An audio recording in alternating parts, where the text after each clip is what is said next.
Assalamu alaikum everyone. So welcome back once again with a very interesting and very effective and helpful lesson. Yes, dear learners, আমরা যারা একদম শূন্য থেকে ইংরেজি শিখতে চাচ্ছি, একদম ইংরেজির আমরা কিছুই জানি না, তাদের জন্য যে সিরিজটি আমি চালু করেছিলাম ধারাবাহিক লেসন, সেই ধারাবাহিক লেসনের আজকে হচ্ছে 6 নাম্বার ক্লাস অর্থাৎ ডু অর ডাই ইংলিশ কোর্সের। আজকের এই লেসনে আমরা এমন একটি লেসন পড়াতে যাচ্ছি যেই লেসনটি না দেখলে বা না জানলে আপনি ইংরেজিতে কথা কোনোদিনও বলতে পারবেন না। দ্যাট মিনস আপনি ইংরেজি শিখতে পারবেন না। সেটা হতে পারে আপনার স্পোকেন ইংলিশ, হতে পারে একাডেমিক, হতে পারে চাকরির জন্য যেকোনো ধরনের অল কাইন্ডস অফ প্রবলেম আপনি সলভ করতে পারবেন আজকের এই লেসন থেকে। সো স্পোকেন ইংলিশের জন্য আজকের এই লেসনটি খুবই গুরুত্বপূর্ণ। আপনি যদি মিস করেন তাহলে আপনি দ্বারা আসলে ইংরেজি শেখা হবে না। আপনি যদি ইংরেজিতে কথা বলা শিখতে চান তাহলে এই লেসনটি আপনাকে দেখতেই হবে এবং এই জিনিসগুলো আপনাকে শিখতেই হবে, জানতে হবে। চলুন তাহলে কথা না বাড়িয়ে so let's get started with the first one. So আমি যেভাবে সাজিয়েছি, so do or die English course শূন্য থেকে একদম শুরু। সো এটা আমাদের বিষয় না, বিষয়টা হচ্ছে আমরা কি শিখতে চলেছি সেটা হচ্ছে বিষয়। এক্স্যাক্টলি আজকের এই লেসনে আমরা শিখবো ভার্ব অথবা ক্রিয়া। ভার্ব অথবা ক্রিয়া, দেখুন আমরা যে ইংরেজিতে কথা বলি, আমরা যে কাজটা করি, এই কাজটাকে বলা হয় ভার্ব অথবা ক্রিয়া। আমরা যে এই যে দৈনন্দিন জীবনে কাজ করে থাকি, হয়তো বা স্টেটিভ কোনো কাজ করে থাকি, মানে কোনো আমার পদবি বোঝায়, যেমন আমি একজন ডাক্তার, আমি একজন স্টুডেন্ট, পদবি বোঝায়। আবার কোনো ভার্ব আছে যেটাতে আমাদের কাজ করা বোঝায়, অ্যাকশন করা বোঝায়।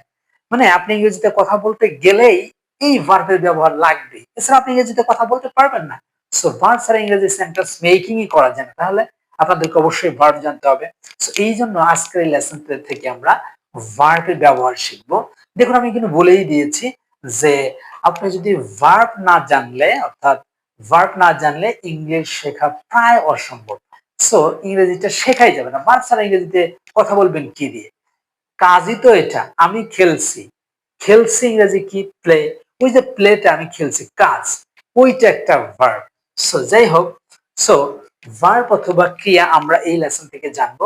দ্যাট মিনস এটা নয় যে ভার্বের সংজ্ঞা আমাদের জানতে হবে, জাস্ট আমরা সেন্সটা রাখবো এই ভার্বের, যাতে আমরা বুঝতে পারি যে কিভাবে আমরা কথা বলছি, এটা কি ওইটা কি। না জানলে তো আমি নিজে কথা বলতে পারবো না। ওকে, দেখুন আমি এখানে লিখেছি I am a doctor. That means আমি একজন doctor. I am a doctor. আমি একজন ডাক্তার। আবার লিখেছি he is a doctor.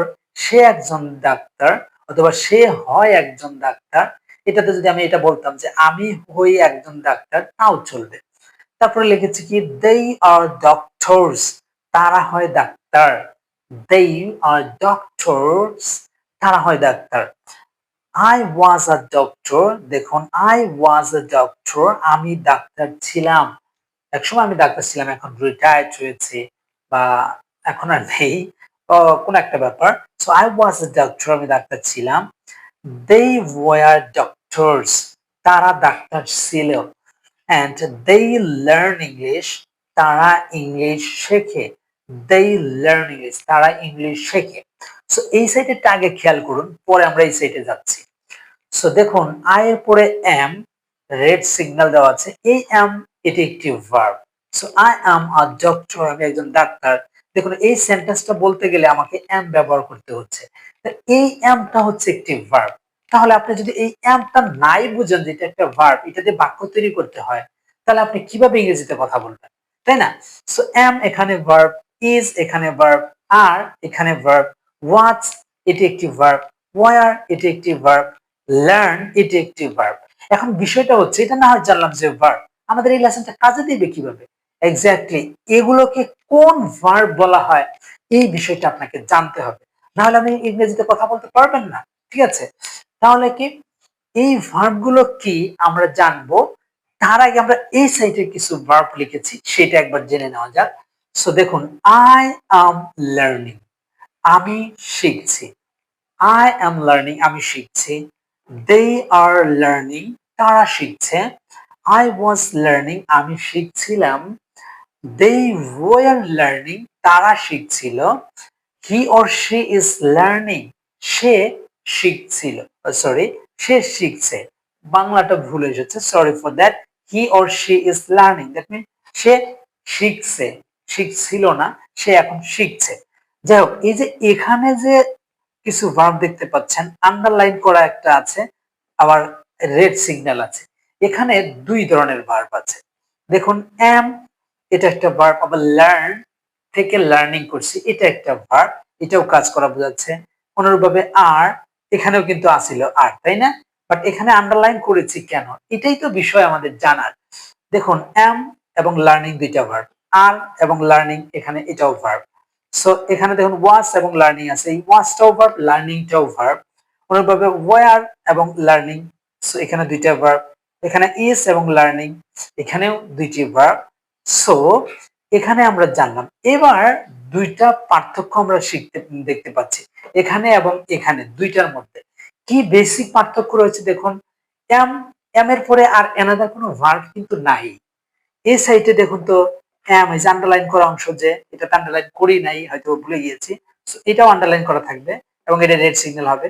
দেখুন এম, আর, ওয়াজ, ওয়্যার, এরপরে কিন্তু আলাদা একটা ভার্ব আছে, লার্ন, লার্নিং করেছি, কিন্তু এরপরে কিন্তু নাই। তার মানে এখানে এবং এখানে এই দুইটি মিলে এখানে দুই ধরনের ভার্ব রয়েছে। কি বলেছি? দুই ধরনের ভার্ব রয়েছে।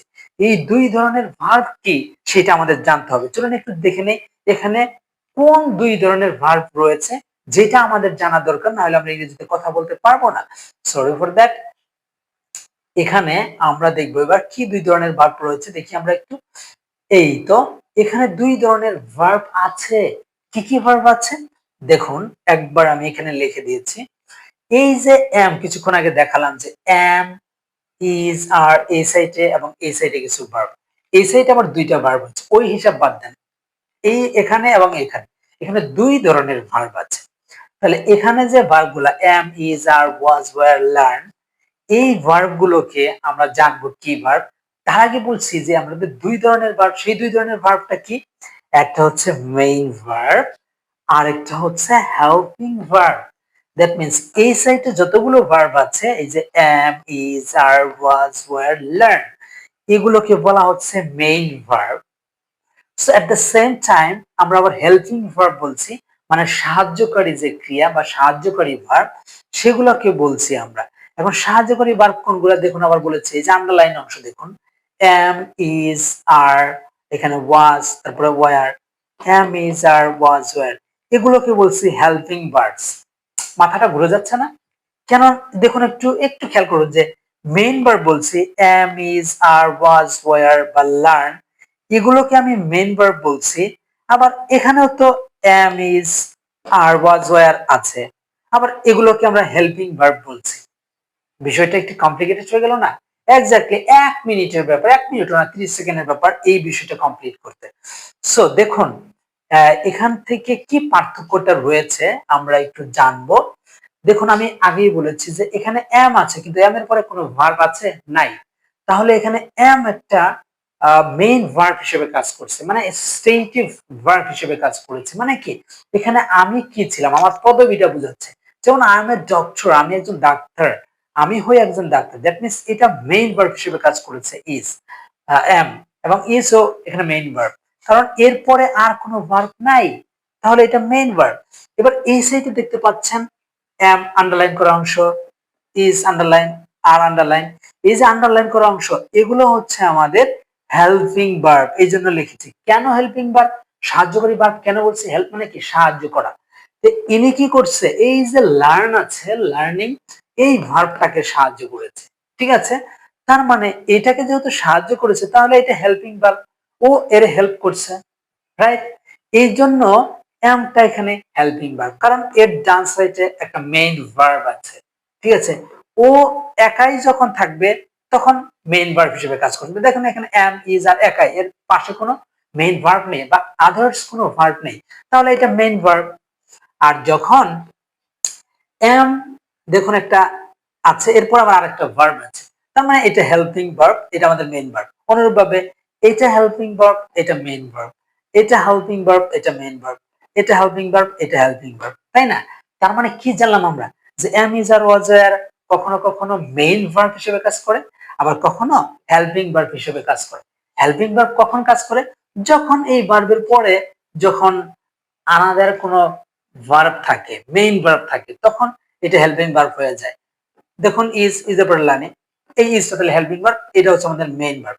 দেখুন একটু চিন্তা করুন, আপনি যখন অফিসে আছেন, ধরুন আপনি হচ্ছেন অফিসের আপনি একজন বস, বা আপনি বসের নিচের পোস্টে আছেন, এখন বস ছুটিতে আছেন, নেই, তাহলে বসের ভূমিকাটা পালন করবে কে? তখন আপনিই মেন হয়ে যাবেন, তাই না? তখন এই যে অনুরূপভাবে এরকম অ্যামিজার যখন একাই বাক্য থাকবে, তখন সে বস একাই। আবার যখন তার বস আসবে, আপনার বস যখন অফিসে আসবে, তখন আপনি আর মেইন বস না, তখন আপনি ওই বসকে সাহায্য করেন, তাই না? ওই বস কিছু বললে আপনি তাকে হেল্প করেন, এটা সেটা, তখন আপনি নিজে একটা হেল্পিং ভার্ব হয়ে যান, হেল্পিং হ্যান্ড হয়ে যান। তখন এখানে যে বসটা ওটা মেন ভূমিকা পালন করে, তার মানে তখন এই অ্যামিজারটা তখন হয়ে যায় কি? হেল্পিং ভার্ব, কারণ ওর বস চলে আসছে, মানে মেইন ভার্ব চলে আসছে, এই জন্য এটা হচ্ছে মেইন ভার্ব। তাহলে আমরা কি জানলাম? অ্যামিজার কখনো কখনো মেইন ভার্ব হিসেবে পালন করে, আবার হেল্পিং ভার্ব হিসেবে ভূমিকা পালন করে। দেখি আমরা একটু সামনে বাড়াই। সো এইবার আমরা জানবো যে ভার্ব অর্থাৎ ক্রিয়া, ভার্ব হচ্ছে দুই প্রকার, তাই না? কত সহজ ভাবে আসছে। ভার্ব দুই প্রকার, একটা হচ্ছে মেইন ভার্ব প্রধান ক্রিয়া, আর একটা হচ্ছে হেল্পিং ভার্ব সাহায্যকারী ক্রিয়া। আমরা মেইন ভার্ব কোনগুলোকে বলছি দেখুন, এখানে লিখে দিয়েছি যে আই প্লে ফুটবল, আমি ফুটবল খেলি, তার মানে প্লেটা এখানে মেইন ভার্ব। দেখুন এখানে কারো হেল্প করছে নাই, হেল্পিং কোনো ভার্ব নাই। তারপর হি গোস টু অফিস, সে অফিসে যায়, গোসটা এখানে main verb. We help the poor, আমরা গরিবদের সাহায্য করি, সো এখানে হেল্প হচ্ছে মেইন ভার্ব। দেখুন আমি দিয়েছি প্লে, গোস, হেল্প, এগুলো হচ্ছে main verb, right? At the same time helping verb কোনগুলো দেখি। দেখুন আই অ্যাম প্লেইং ফুটবল, এখানে বলছে আই প্লে ফুটবল, বাট এখানে বলছে কি? I am playing football. দেখুন অ্যামটা আছে না, অ্যাম এর পরে একটা মেইন ভার্ব চলে আসছে, প্লেইং। প্লে কিন্তু এখানে মেইন ভার্ব, ঠিক আছে, আমরা জানলাম। দেখুন এম ইজ আর এই যে আন্ডারলাইন অংশ, এই আন্ডারলাইন অংশগুলোকে বলা হচ্ছে হেল্পিং ভার্বস। কেন? কারণ ও এই যে প্লেইং কে সাহায্য করছে, মানে বস চলে আসছে এখন, তাহলে আর ও আর মেইন ভার্ব ভূমিকা পালন করতে পারছে না, তাহলে এর কাজ হচ্ছে কি? প্লেইং এই ভার্বটাকে সাহায্য করা।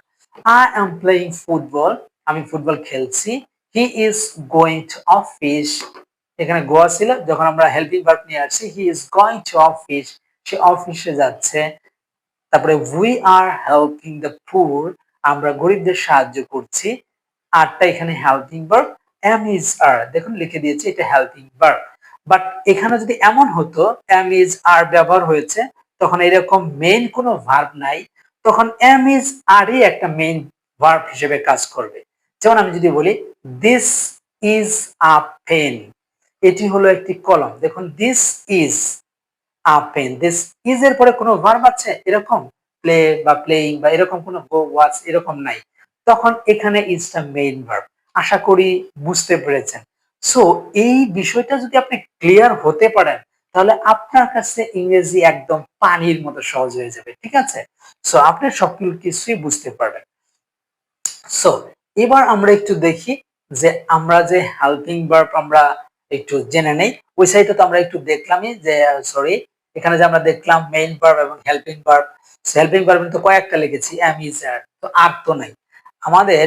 একটু আগে বাড়াই আমরা, দেখুন এবার হেল্পিং ভার্ব আমরা জানবো। সো পৃথিবীতে মেইন ভার্ব অসংখ্য, যেটা গোনা যাবে না, যেমন প্লে, গো, ওয়াচ, লার্ন, তারপর হচ্ছে রাইট, তারপর গিভ, টেক, এই যে ভার্ব গুলো আছে এগুলো সব main verb, but helping verb হাতে গোনা 24টি। সো এই 24টি ভার্ব আপনারা মনে রাখতে পারবেন না? এটা কি খুব কঠিন ব্যাপার? সো চলুন আমরা এই যে এই ভার্ব গুলো আমরা যেখানে দেখব, তখন আমরা তাদেরকে হেল্পিং ভার্ব বলবো। তবে মনে রাখতে হবে এগুলো ভার্ব থাইকা এর পাশে কিন্তু অ্যানাদার কোনো ভার্ব থাকতে হবে, তখনই এগুলা মেইন ভার্ব হবে, তাই না? যেটা আমরা দেখলাম কিছুক্ষণ আগে।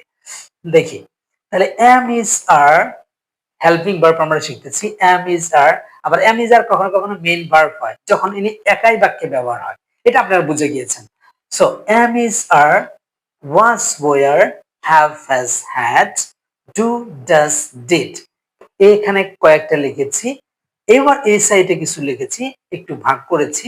দেখুন can, could, may, might, shall, should, will, would, must, dare, need to, ought to।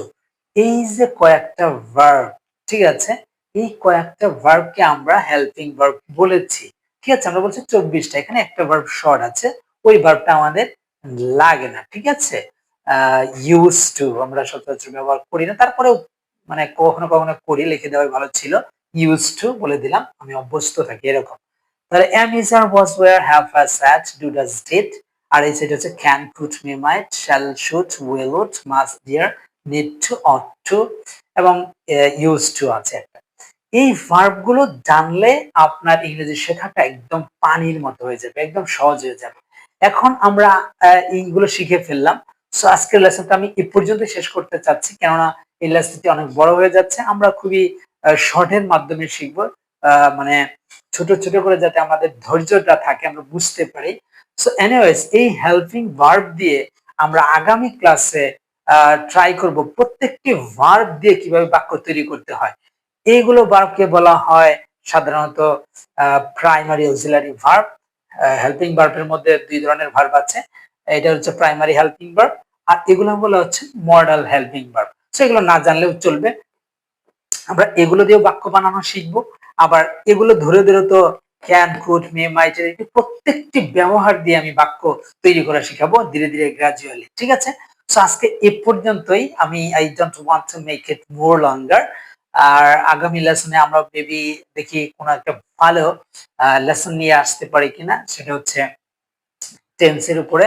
আমরা জানি 12টি টেন্স আছে, কিন্তু স্পোকেন ইংলিশে মাত্র কয়েকটি টেন্স জানলেই আপনি ইংরেজিতে কথা বলতে পারবেন। সেটা আমরা জানবো যে আসলে কয়টি টেন্স। আগামী লেসনে আমি এই সময় টেন্স নিয়ে ক্লাস নেব। সে পর্যন্ত সকলকে দেখার অনুরোধ রইল। আপনারা লেসনটি দেখবেন। আর হ্যাঁ, আপনাদের বন্ধুদের সাথে শেয়ার করতে অবশ্যই বলবেন না। আমরা সবাই মিলে অ্যাকচুয়ালি একত্রে ইংরেজি শিখতে চাই। So that's all for today, and I will come up with a very brand new lesson. Till then, Allah Hafiz.